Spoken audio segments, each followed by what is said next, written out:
خواب بودم خواب دیدم مردم، بی نهایت خسته و افسردم. تا میان گور رفتم دل گرفت، قلب کن سنگ لحد را گل گرفت. بالش زیر سرم از سنگ بود، غرق ظلمت سوت و کور و تنگ بود.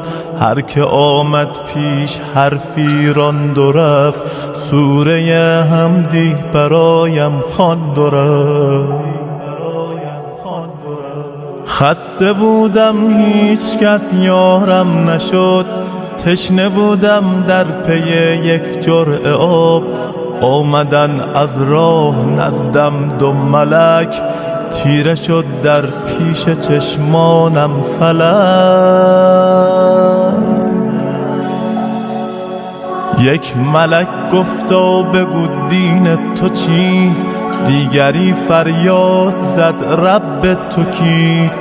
گرچه پرسش ها به ظاهر ساده بود، لرزه بر اندام من افتاده بود.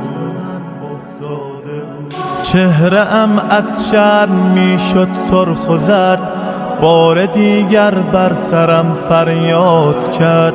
در میان عمر خود کن جستجو، کارهای نیک و زشتت را بگو. هرچه می کردم به اعمالم نگاه، بر زبان آوردنش دشوار بود. چاره ای جز لب فرو بستن نبود، گرز آتش بر سرم آمد فرو.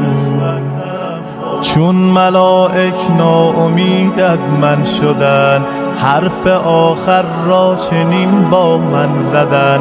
عمر خود را ای جوان کردی تباه، نامه اعمال تو باشد سیاه.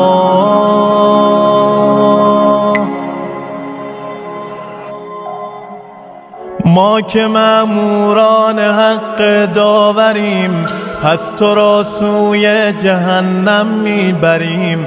ناامید از هر کجا و دلفکار، میکشیدندم به خفت سوی نار.